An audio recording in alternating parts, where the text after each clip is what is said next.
Magandang umaga po. Alas 12.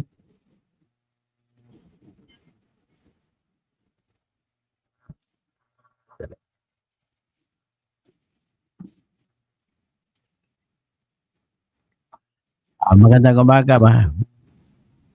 There again.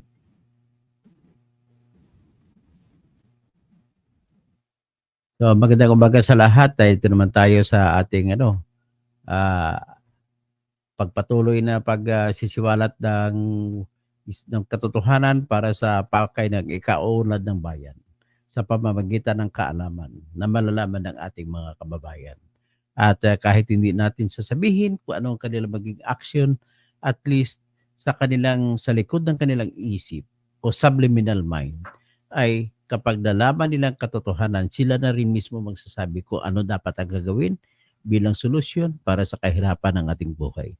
At hindi lamang ako naghihirap, hindi lamang kayo na nakikinig sa akin, kundi lahat ng Pilipino halos maliban na lamang sa iilan na mayayaman na mga abusado. So nakikita nyo sa ating susunod, so sa lipunan natin, ang mga yumayaman po ay yung mga matatapang gumawa ng kalokohan, krimen, at panggigipit. Yan po, nakikita nyo na lahat-lahat. So magandang umaga po, Mr. Roel Cagbay, Eduardo Inting, Mayong Buntag, J. Bill. Good morning po, Sir Toto from Montreal, Canada. Wow, thank you. Tapos si John Estacio, sangkat din si Kalugay, si illegal na fake Marlboro. Yes, yan, I am about to say about that. Tapos si Buzz Vibe, PH, Mayap Abenge, Mayap Abak na, no? Aga na. Tapos ito, maayong aga, katoto. Tapos si Imornibal diyan sa La Union. So ang ating pag-usapan po sa ngayon ay saksakan talaga ng unang-una, saksakan ng sinungaling si Mr. Dong Kalugay. At dito mo naman makikita na ang siya ay mayamang-mayaman. So ibig sabihin, pag nakikita mo kung ano ang sabi ni Miriam Santiago, mahilig siya sa mga doktrina namin sa mga abogado. Pag sinasabi, sisigaw, res ipsa locator. Yan, gano'n yan. Ang ibig sabihin ng res ipsa locator, ganito po yun. So, example, sa banggaan, nakita mo na, hindi mo nakita ang banggaan, pero nakita mo yung UP ng isa ay sa harap ng kanyang kotse. Ang isa naman sa likod. So, without even asking, without even investigating, alam na this na ang may kasalanan yung bumunggo. So, ganoon pong res ipsa locator. So, ganito, sa res ipsa locator, gamitin natin sa sitwasyon. Bakit sobrang yaman si Dong Kalugay? Sobrang yaman. At bakit siya naging mayor? Alam naman natin na yung natural sa Pilipinas, hindi ka mananalong mayor kung wala kang pambili ng boto. Ganon talaga lalo sa probinsya. Lalo pang suwal, kalaban mo, yung dinastiya ng pamilya, si Asinwi, pamilya si John Raymond Asinwi, ilang term na naging mayor ng Suwal, Pangasinan. Tapos ang kasunod na kalaban mo, si dating congressman, Celeste, Buying Celeste, natalo mo pa. Pero 3-term congressman, natalo pa ni Dong Kalugay. At ang una ko nakuha talaga na informasyon dyan na hanggang sa ngayon ay hindi naman tinatanggi ni Dong Kalugay ay nung tumakbo siya first term as mayor ng Suwal, ay bago yan, ang balak niya muna ay tatakbo sa ng vice mayor sa Bugalyon, Pangasinan. Ilumipat siya doon. So may nag-udyok doon sa kanya na tatakbo ng mayor ng Suwal. So ngayon, tumakbo siya ng mayor ng Suwal. Ang ginawa, ang kalaban niya na si Mayor Asinwi ay sabi sa akin ng aking source, Mayor, pasensya ka na Mayor ay namigay ka raw ng tig 2,000 piso para sa mga botante mo. Okay. Ito, dumating ngayon si Suwal, si Dong Kalugay. Bago-bago, estranghero, taga-Bugalyon siya, hindi siya sa taga-Suwal Namigay siya ng 4,000, panalo. Sunod na term, 2022, kalaban niya si dating Congressman Celeste. So, ang nangyari sa kanya, Tinalo pa niya yung dating congressman, nabigay ng tig 2,000, nabigay naman siya tig 4,000. Panalo na naman ulit. Kaya mayor siya hanggang ngayon. So ngayon, ibig sabihin, ang res ipsa locator natin dito ay kung ano meron ka ngayon, alamin ko kung ano ka kahapon. At dahil mayor ka ngayon, isa lang ang ibig ko sabihin yan. Ikaw ay baguhan ka pa sa Pangasinan na naging mayor ka, iisang ibig sabihin, namili ka ng boto. So ngayon kung namili ka ng boto, iisa ang ibig sabihin. Ikaw ay napakaraming pera. At kung napakarami mong pera, ay saan ba nanggaling ang iyong pera? So ngayon, sa akin po, sa paghimay-himay ko sa mga informasyon na karating sa akin, at nabasa ko rin sa newspaper na ikaw ay Mayor Dong Kalugay, kasama kapatid mo, ay hinuli, ni-raid dahil sa may negosyo ka dati na paggawaan ng fake na Marlboro, sigarilyo. So, yan po ang isa sa mga negosyo mo. Next, bago ka naging ganon, sabi mo 2015 ka nagretiro bilang pulis at nag-umpisa ka noong 1993 bilang pulis.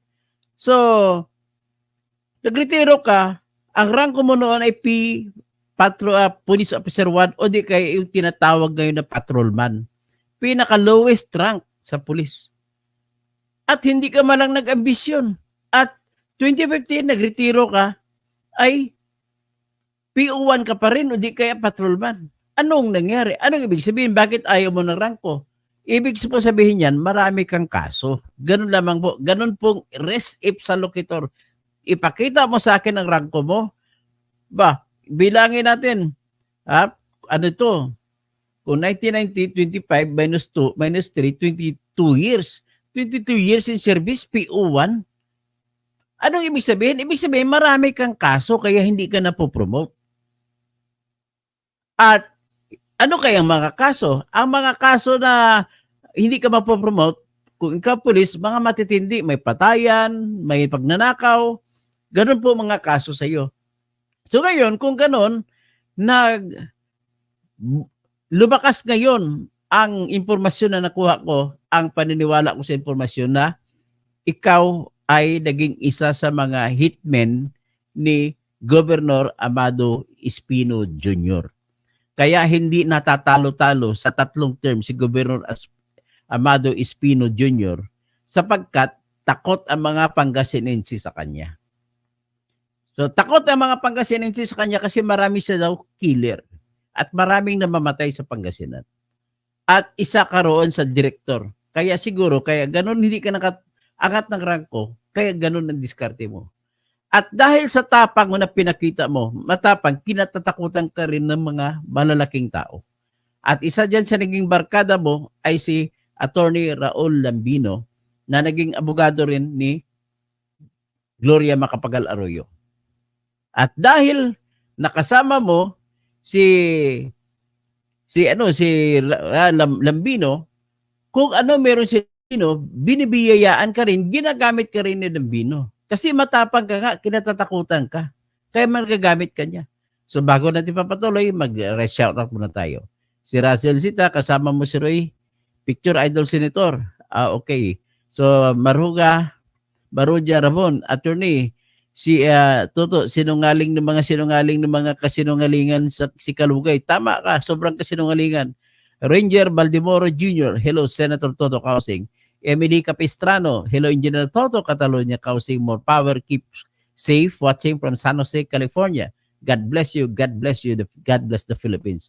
Agustin Mondragon, maayong aga sa imo dira, kung di makasubong. Tapos kay Luis Binida, Sir, kasama po natin sa Kalugay ng graft and corruption. Mag-ipon na tayo ng ebidensya laban kay Don Kalugay.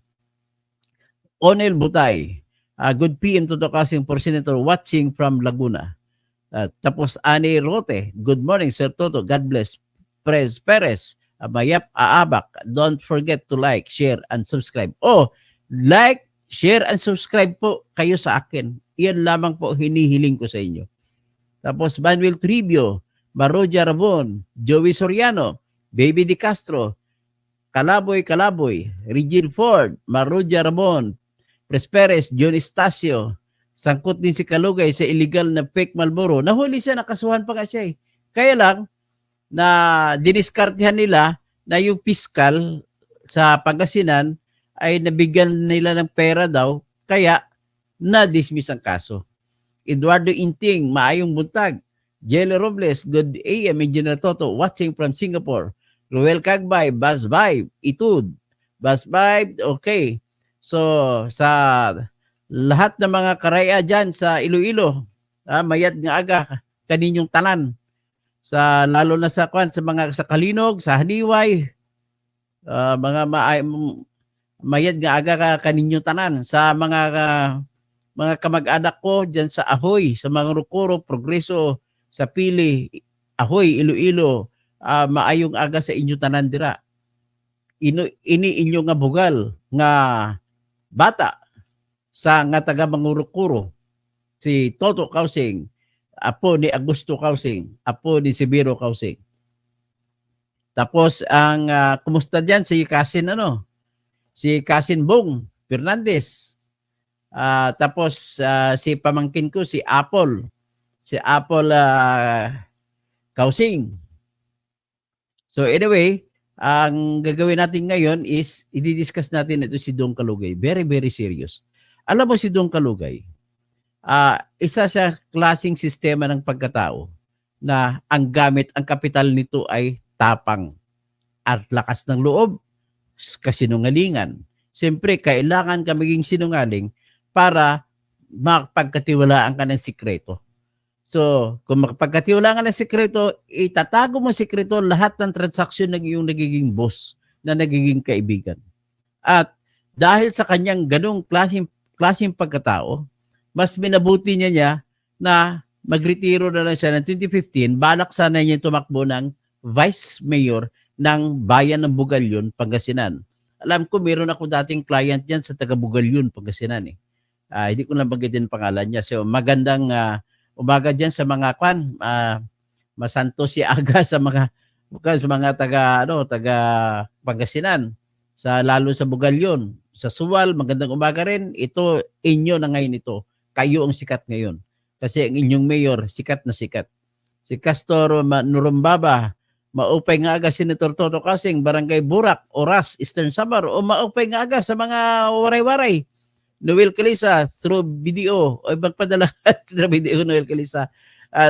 Kailangan ko na talaga, seriously speaking, kailangan ko na talaga ang inyong tulong kung paano nyo ako mabibigyan ng tulong para sa aking kampanya. Hanggang ngayon po, wala pa akong maibibili ng mga parapernalya ko, may papatayo, may papagawa, dahil nga wala tayong Pero ang gagawin ko na lang, para makatulong kayo sa akin, gagawa ko ng design, ipadala ko na lang sa inyo kung sino tutulong sa akin, pagawa na lang kayo ng kahit tagtatatlong tarpaulin, tag 300 laman nata, 250 bawat isa, tsaka pakikabit sa inyong mga bahay.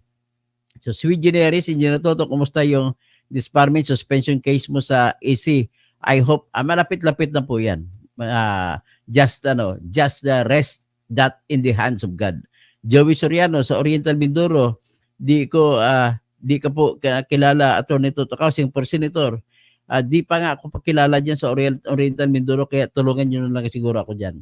Lucky Queen, good morning po Sir Toto, watching from New York. Tapos sa Alexander Tan Di Mayoga, si Agustin Mondragon, hindi ba, ano ba yung legal term na sinabi mo? Res ipsa loquitur. At ano yung Latin term? Res ipsa loquitur. Ang ibig sabihin sa English ay the transaction speaks for itself. Yan. So ngayon, gamitan natin ang prinsipyo na res ipsa loquitur ang lahat. Ngayon, magsimula tayo sa pagiging mayor ni Dong Kalugay. Sabi ko, ang hirap maging mayor. The only way na maging mayor, kadami mong pera. Yan ang res ipsa loquitur. So kung marami siyang pera, the only way para maging maraming pera ka ay pumasok ka kasi ano ka naman, patrolman naman ang rank mo. Hindi, nanggaling ka naman sa mahirap na pamilya. Nanggaling ka naman sa PO1, di wala ka sanang ambisyon. So ano kaya nangyari? Ibig sabihin, corrupt ka na pulis dati. At kung corrupt ka na pulis at yumaman ka, anong ibig sabihin? Marami kang krimen na ginawa. At kung marami kang krimen na ginawa, ang ibig sabihin, naging totoo, anong klaseng krimen kaya ang magbibigay sa iyo ng biyaya? Okay, na ibalita ka na sa newspaper na ikaw ay nahuli at saka kapatid mo na-raid ang inyong factory ng fake Marlboro. At ayon sa report na nakuha ko, nakaligtas ka lamang kasi na bayaran ninyo yung prosecutor's office. Kaya hindi na kayo kinasuhan.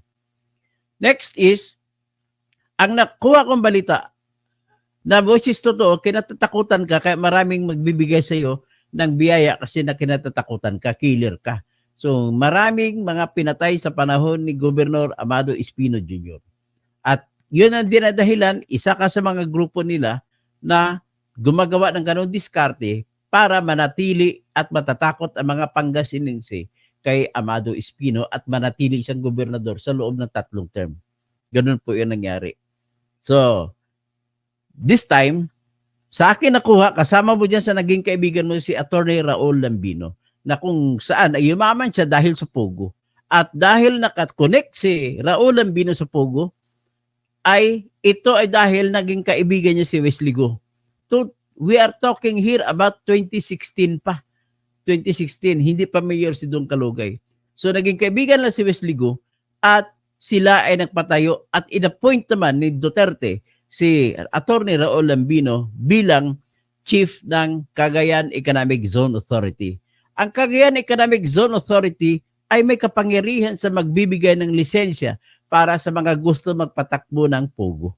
Kaya ang pinakaunang Pogo na nangyari sa Pilipinas ay doon po nangyari, doon po ginawa sa Pangasinan, sa Ilocos Norte, sa Cagayan Valley.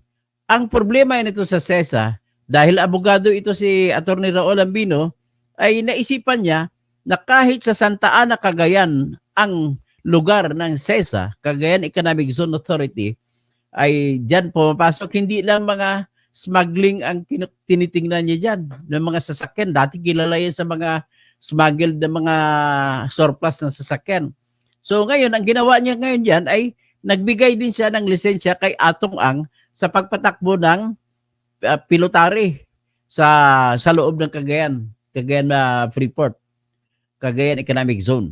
Pagkatapos diyan, nauso yung Pogo, siya rin ang nagbigay na ngayon ng lisensya. Ang SISTE, kahit sa labas ng teritoryo ng Santa Ana, ay nabigay din siya ng permit.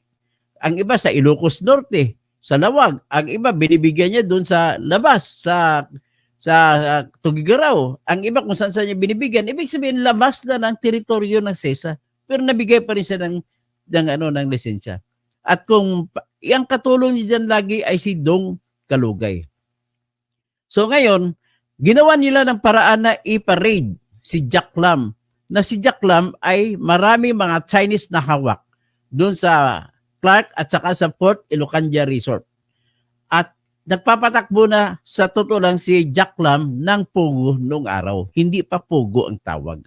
Ngayon, ang dinidiskarte nila ang casino. Kaya nga, inupahan niya yung Fort Ilocos Resort. At inupahan din Fontana dyan sa Clark Air Base. So dahil yan, dahil gusto nila makuha, pinarade nila. So siyempre, kakampi ni Duterte, si Raul Lambino, pinarade ngayon yung sa Pampanga, sa Clark Air Base. Kaya mahigit 1,000 na mga Chinese ang dineport.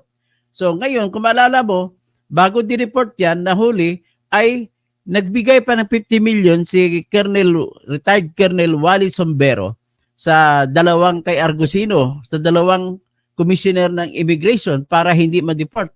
Na-deport pa rin. Pero bakit na-deport? Kasi ang gusto nila mangyari nun, agawin nila ang negosyo ng Pogo.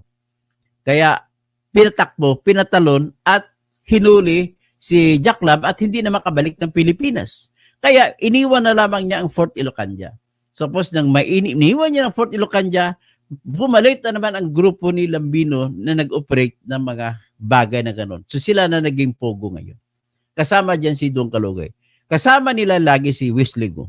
So lahat ng technology, pagdating connection sa Pogo, ay nandun kay Wesley Go.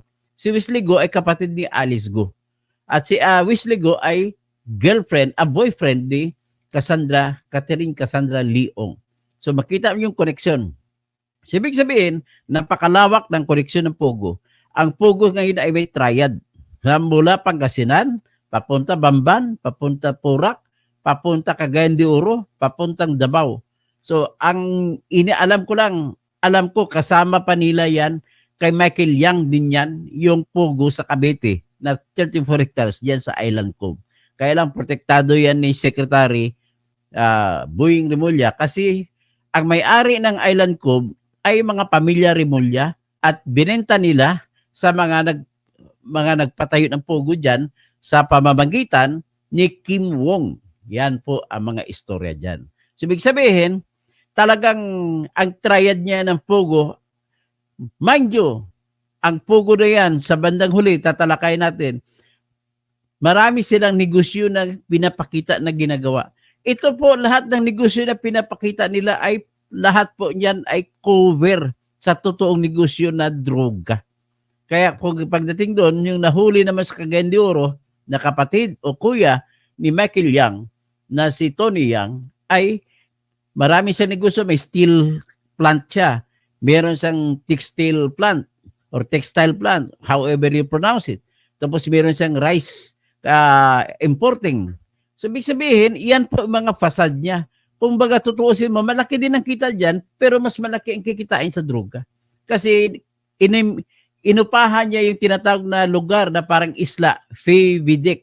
Ang pangalan, Philippine Veterans Industrial Corporation. Industrial Development Corporation. So, binuo ni Marcos Sr. yan nung araw para sana sa economic zone. Yung pinakauna na economic zone. So, doon, yung sino papasok dyan, pwede ka na mag-import, doon papasok. So, mag-import ka ng droga, doon control mo, pwede mong makokontrol at maitatago mo yung mga droga na yung na-import. So, ganun yan. Balik tayo kay Dong Kalugay. Pinakamayamang PO1 sa buong Pilipinas. Siya ay naging mayor ng Sual, Pangasinan. Ngayon, nang siya ay naging mayor, ay nakilala niya si Alice Go at ang ginawa pa niya, nung nagpatayo na si Alice Go ng mga building ng Pugo diyan sa Baufo Land sa likod ng munisipyo ng Bamban, Tarlac, ay ang kontraktor, ang subkontraktor na nagpatayo na aktual, alam mo sino? Yung kabit ni Dong Kalugay. Ang kabit niya na si Girly Macaranas na 70% na may-ari ng BET Construction. AAA contractor yan. So ngayon, taga San Carlos City, Pangasinan yan. May anak sa dyan. So ngayon, yan ang nagkontrata. So yan ang subcon pagpatayo ng Pugo. So, kumita sa dyan at nakita niya magandang negosyo, ay ginawa naman ni Dong Kalugay nung siya naging mayor ng Sual, Pangasinan, dahil nakita niyang Sual ay pangalawa sa pinakamayamang bayan sa buong Pilipinas. So ang bayan na yan ay kumikita ng 2.6 billion kada taon. Saan nagagaling ang kanilang income? Nagagaling po kanilang income mula sa power plant, sa coal power plant yan. Pero sa ngayon, dalawa na po ang coal power plant. Pero according to taga-Sual, Pangasinan na nag-message sa akin, iisa lang daw ata ang nag-ooperate ngayon. Hindi pa nag-ooperate yung Korean. Isa may-ari dyan, Koreano, isa Japan. So anyway, dahil sa malaki ang kinikita ng Sual, Pangasinan, umutang daw si Dong Kalugay. Siyempre, gamit niyang influensya, takot sa kanyang mga konsyal, nagpasa ng resolution at uutang ngayon sa bangko. Pag utang sa bangko, 1 billion, nag-demonstrate o nag-rally yung mga Pangasinense doon sa nabalita sa Inquirer na nabasa ko, nandun sila sa Dagupan, nag-rally. Kasi ang kinagalit nila, bakit uutang ang bayan ng Sual ng bilyon? Yun pala, yung 1 bilyon na inutang ng bayan ng Sual mula sa bangko ay malaking bahagi daw doon ay ginamit ni Dong Kalugay na kapital sa negosyo doon sa Pugo. So, ibig sabihin, kung pwede man yan, malamang ginamit siya doon sa pagpapatayo ng building. So, in the meantime, nung naging contractor ang kanyang asawa, doon sa pagpatayo sa Pugo, ay naging kaibigan niya si Alice Go. Kaya sabi ni Jinggoy Estrada na nung nakilala niya na si Alice Go, nagkatampuhan si Girly Macaranas na kabit ni Dong Kalugay at saka si Dong Kalugay. Kasi ang mata ni Dong Kalugay nandun na kay Alice Go. So ngayon, nagkabalikan na lang bandang huli. Pero ang kwento ng buhay ni Dong Kalugay, ang original na asawa niya na si Analisa Sarmiento ay OFW. Biro mo OFW, hanggang ngayon OFW pa rin, nagkahiwalay sila ni Dong Kalugay. Ibig sabihin, walang kwentang asawa to si Dong Kalugay.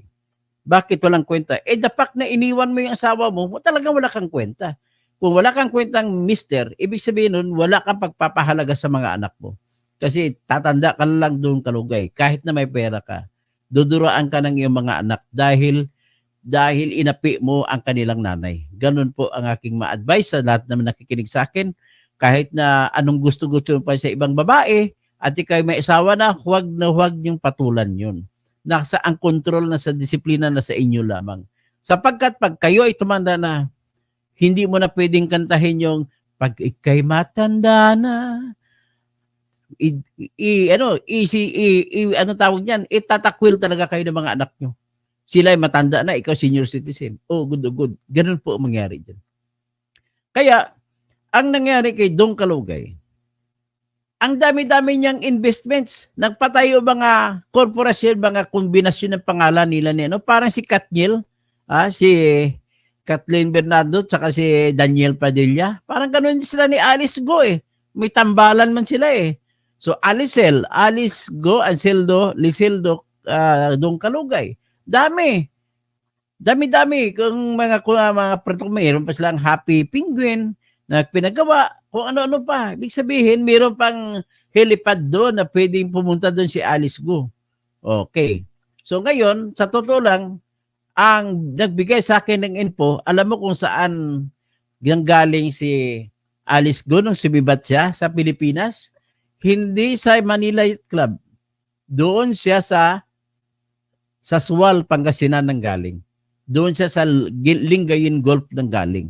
Papunta sa Malaysia. At ang gamit nila, totoo naman na yate ang ginamit nila. Pero yan po ang talagang totoong kwento na ang nagpatakas talaga dyan ay si Sual, Pangasinan Mayor Dong Kalugay. So, ngayon, titingnan natin, pakinggan natin ngayon ang interview, sandali lang, ni Mr. Jinggoy Estrada kay Mr. Dong Kalugay. Na doon mo mabibisto mo pansamantala kung gaano kayaman ito si Dong Kalugay.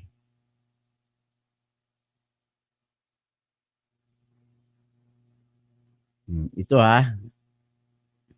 dali.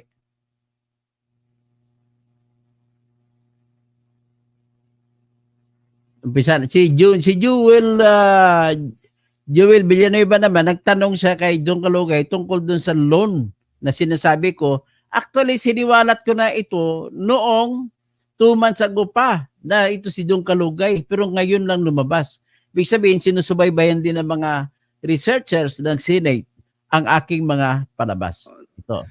Outside for the budget of DMW. I just wanted to put into the records, Madam Chair, na naging pogo-infested country tayo for quite a while. And it's good that we're now putting an end to this. Pero hindi din po ito magwawakas kung hindi natin mapifigure out kung ilang mga LGUs pa yung mga na tinamaan ng pogo pandemic at ilang mga officials pa in government ang tumutulong at naging part nitong illegal operation. And I hope and pray that after we culminate the committee hearings here in the Senate, we'll be able to file charges against these erring government officials and yung rule of law ang manaig at maparusahan sila ng gusto. Maraming salamat, Madam Chair. Thank you for your patience, dear colleagues. Salamat din, Senator Joel. Now we will have the questions of the Senate President Pro Tempore, Senator Estrada. Parang siya si Caraps Paduano sa House of Representatives, ang tawag ko doon si Boy Contempt. Ito naman si Jinggoy Estrada kung magtanong may ngisi Boy ngisi pero alam ko na alam niya na may research na siya, may detalye na siya, tinatanggi pa rin ng pinakasinungaling na PO1 sa Pilipinas na si Dong Kalugay. Pakinggan niyo. Also, para sa kabatiran ng lahat, JP Samson is already online. You have the floor. Thank SP you, Vice Madam Pro Tem. Chair. Mayor Kalugay, naging pulis po kayo 2000, 1993 po, Your Honor. 1993 hanggang 2015 po, 2015. Your Honor. Ano yung pinakamataas na ranggo mo sa kapulisan? PO1 lang po, Your Honor. PO1. Opo. Bakit, nag-optional retirement ka? O Maaga po kung nagretiro, Bakit? Your Honor. bakit maaga ka nagretiro? Kinumbinsiya po nila ako na tumakbo po. 2015 ka naging huling nag-retire, di ba? Nag-early retirement ka sa kapulisan. Ay, opo, Your Honor. 2015. O tapos, kailan ka nag-mayor? 2019 po, Your Honor. 2019. Sino nag-convince sa'yo tumakbo? It took you 4 years to decide? May election tayo na 2016. Oh, Una po sana, Mayor, tatakbo po sana ako sa Bugalyon po, Vice Mayor. ano nangyari? Hindi na po natuloy, Your Honor. Ba't hindi natuloy? Marami pong dahilan, Your Honor. Okay, familiar ka ba rito sa BET Construction and Supply Sa kabit. Incorporated? Destruction supply ng kanyang kabit. Yan po yung Si Girlie family Makaranas. business po, Your Honor.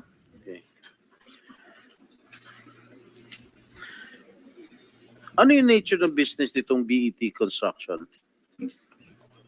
Construction po, Your Honor. Lahat construction supplies. Am I correct? Opo, Your Honor. Okay. Itong si Madam Garlis, your common law partner, common law wife, Opo, Your Honor. okay. Are you aware that this could be a violation of RA 3019 or the Anti-Graft and Corrupt Practices when you awarded several contracts in favor of BET Construction? By allowing your common law partner to participate in the bidding and subsequently be awarded the contracts in your municipality, that smacks of conflict of interest. Your Honor, hindi naman po sila kasama po dyan sa LG Usual po. Yung common law wife mo nandito sa one of the board of incorporators dito sa BET. Tapos ina-award ng munisipyo mo lahat ng mga kontrata, halos lahat ng kontrato dito sa BET Construction and Supply Incorporated. Paano nagkaganoon?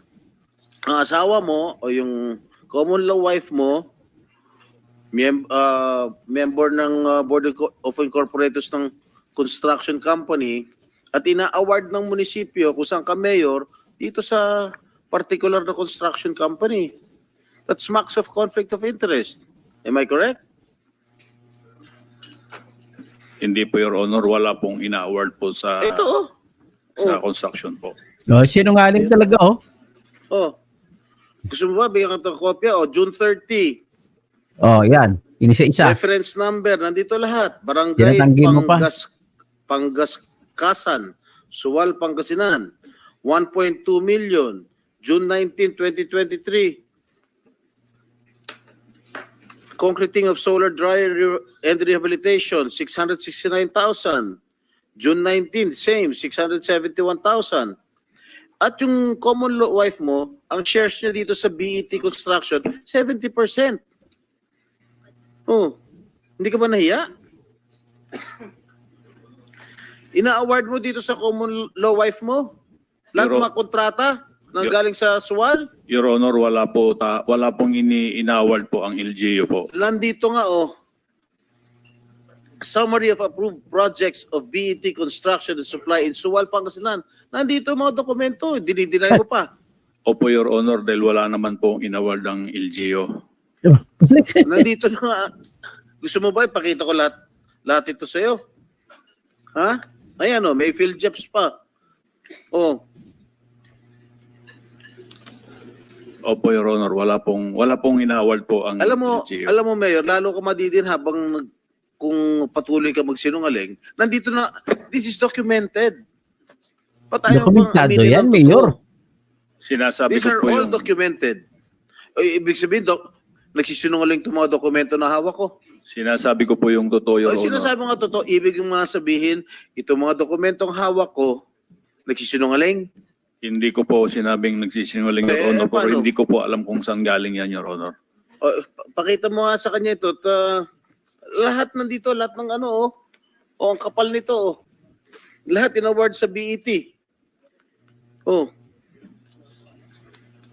So anyway, Pakita mo sa kanya.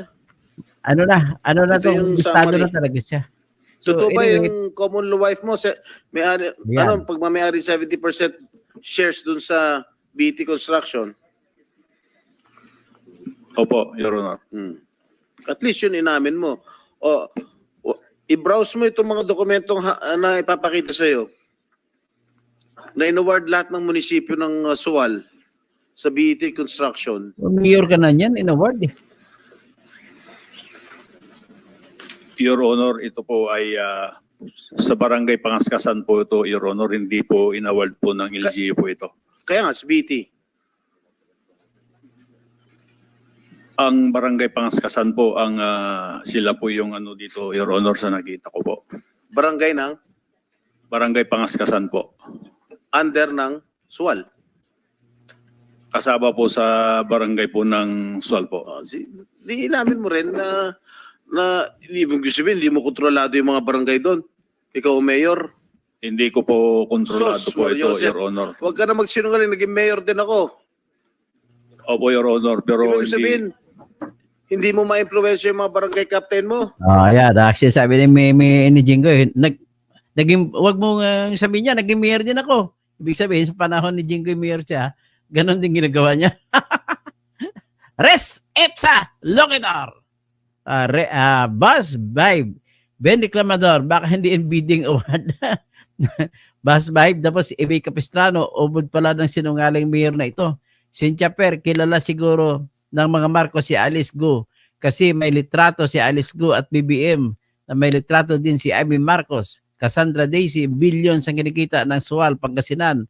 Nakakaraos na ba sa kahirapan ng mga, dapat pinakaunang mga yayaman na mga tao diyan, mga nakatira sa Sual, Pangasinan. Dapat walang mga mahirap diyan.